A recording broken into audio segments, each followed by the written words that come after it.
Salam alaikum. Eh bien alors, vous n'étiez pas content la dernière fois que je coupe juste avant le verset? Bon, alors, on ne traîne pas. Bismillah. Allah subhanahu wa ta'ala révéla au sujet de Saad le verset suivant, qui vous retrouverez dans la sourate Luqman, et il s'agit du verset 14-15. Nous avons commandé à l'homme la bienfaisance envers ses pères et mères. Sa mère l'a porté, subissant pour lui peine sur peine, et son sevrage a eu lieu à 2 ans. Sois reconnaissant envers moi, ainsi qu'envers tes parents. Vers moi est la destination. Et si tous deux te forcent à m'associer ce dont tu n'as aucune connaissance, alors ne leur obéis pas, mais reste avec eux ici-bas de façon convenable. Voilà la preuve de ce que je vous demandais précédemment. Que nous nous forcions à toujours rester convenables avec nos parents. Le prophète alayhi salatu salam aimait beaucoup Saad. Un jour, il le vit arriver à Afouane et dit aux compagnons présents, voici mon oncle, que l'un d'entre vous me montre son oncle. Le prophète alayhi salatu salam disait cela car le père de Saad était le cousin de sa mère Amina, fille de Wahab. Saad était très habile au tir à l'arc. Il ne ratait que rarement sa cible. Il est d'ailleurs le premier musulman à avoir lancé une flèche dans le sentier d'Allah.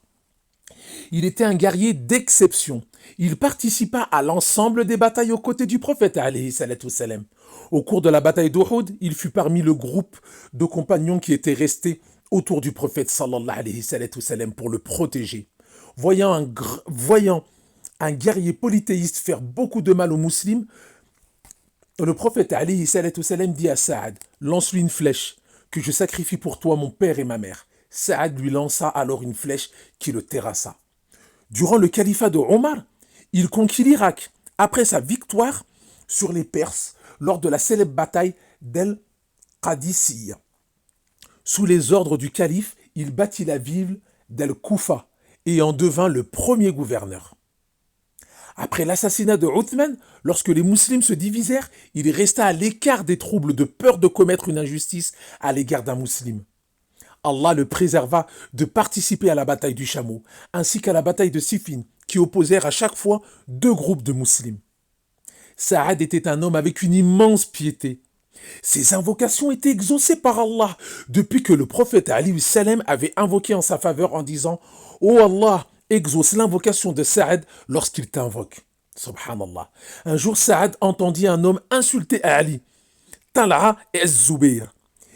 Il lui demanda d'arrêter sur le champ d'insulter ses frères.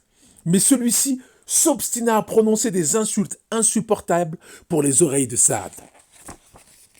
Il se leva, effectua 2 unités de prière, puis invoqua Allah contre cet homme. Aussitôt, un imposant chameau arriva et piétina cet homme jusqu'à le tuer. Subhanallah. Saad termina sa vie à Médine, loin des troubles.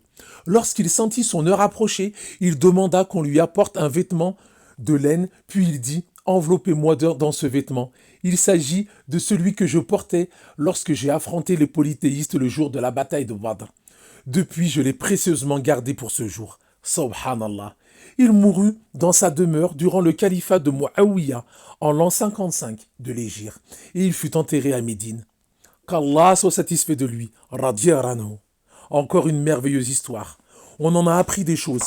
On en a appris des choses sur ce super-héros. Je vous donne rendez-vous au prochain épisode, Inch'Allah, pour découvrir un nouveau super-héros qui a été promis au paradis de son vivant. Je vous dis à très bientôt. Assalamu alaikum wa rahmatullahi wa barakatuh.